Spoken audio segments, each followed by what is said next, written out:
Welcome to Shiva Masu channel.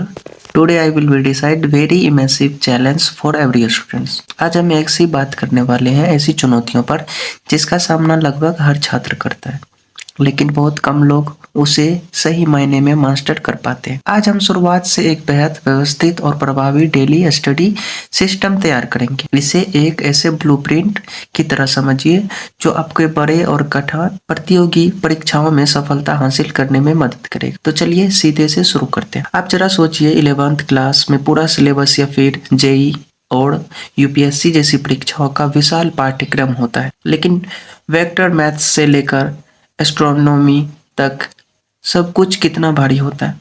डराने वाला बात यह लगता है कि इतना बड़ा सिलेबस किसी भी छात्र के अंदर तनाव और घबराहट पैदा कर सकता है। बट यहाँ चुनौती सिर्फ कठिन विषयों की नहीं बल्कि उस विशाल मात्रा की भी है जिसे आपको याद रखना और समझना बेहतर जरूरी है। तो सबसे पहला सवाल है कि इतनी बड़ी मात्रा में जानकारी को बिना थके और बिना बर्न आउट किए कैसे कवर किए। तो साफ बात यह है कि सिर्फ मोटिवेशन के भरोसे हजारों पन्ने पूरी नहीं की जा सकते, क्योंकि मोटिवेशन कुछ समय के लिए आता है और फिर वह खत्म हो जाता है। तो आपको चाहिए एक मजबूत सिस्टम, एक ऐसा व्यवहारिक ढांचा जो आपको दिन को व्यवस्थित करे और आपका फोकस बनाए रखे और आपकी याददाश्त को भी मजबूत करे। और हम बिल्कुल वही सिस्टम तैयार करने वाले। हमारा पूरा रोड मैप 5 हिस्सों में बटा हुआ है। पहला स्मार्ट, जो स्टडी गोल्स सेट करना है। दूसरा पोमोडोरो टेक्निक से डेली टारगेट मैनेज करना है। तीसरा माइंड मैप के जरिए हम विजुअलाइजेशन प्लानिंग करेंगे।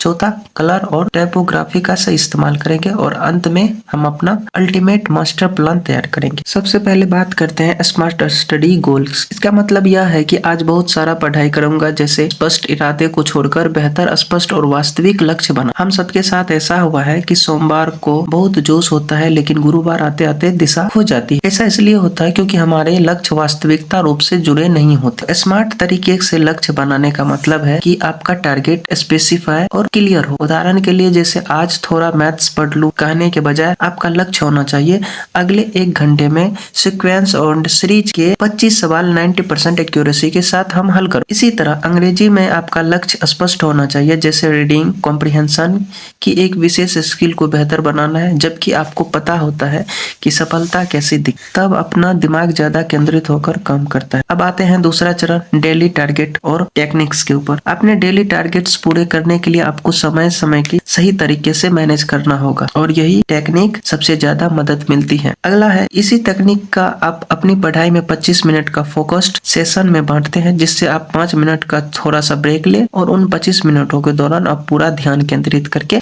उसे पढ़े। अगर बीच में कोई भी डिस्ट्रैक्शन आता है तो उसे लिखकर बाद में उसे छोड़ दें और यह तरीका आपको दिमाग में गहरे फोकस की आदत सिखाता है। और यहाँ एक बहुत बड़ा फर्क देखने को मिलता है। 6 से 8 घंटे की पूरी तरह फोकस्ड पढ़ाई करने के बाद 12 से 14 घंटे बिना रुके थकावट पढ़ाई से कहीं ज्यादा असरदार होता है। लगातार घंटों तक पढ़ना अक्सर बर्नआउट की तरफ ले जाता है। याद रखिए, क्वालिटी और डीप फोकस हमेशा कम क्वालिटी और एक्सेंटेड क्वांटिटी के बेहतर होता है। अब बात करते हैं तीसरे चरण की, माइंड मैप्स और विजुअलाइजेशन। सिर्फ टारगेट्स लिख देना काफी नहीं होता, दिमाग में विजुअलाइजेशन और कनेक्टिंग को ज्यादा अच्छी तरह से समझना, इसलिए माइंड मैप बेहद प्रभावशाली। माइंड मैप बनाने के लिए कुछ टिप्स।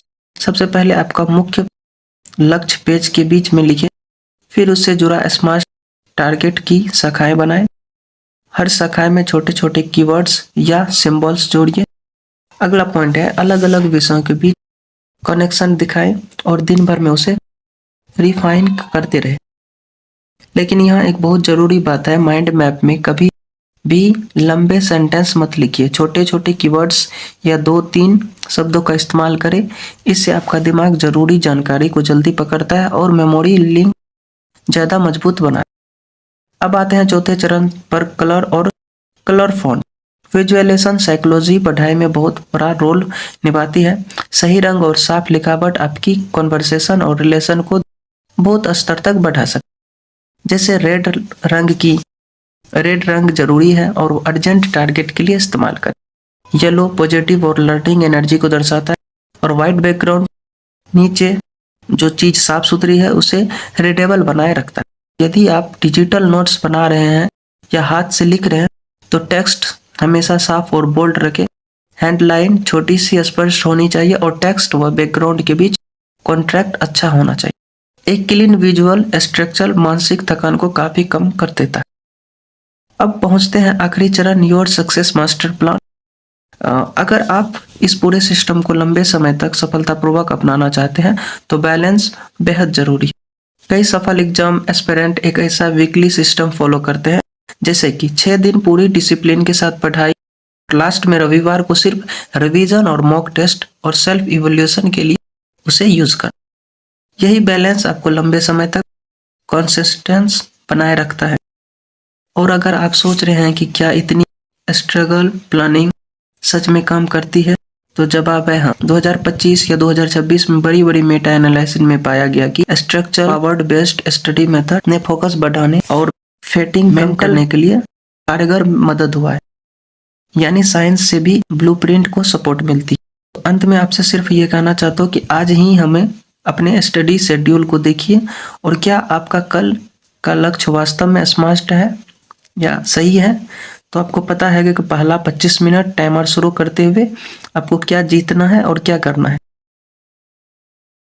अब बहुत सारे होप्स को छोड़िए और एक स्ट्रगल विजुअल सिस्टम अपनाएं। यकीन मानिए आप अपनी प्रोडक्टिविटी और परफॉर्मेंस को एक बड़ा महसूस करेंगे।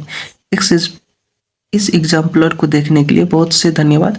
चलिए मिलते हैं नेक्स्ट वीडियोस में। जय हिंद, जय भारत।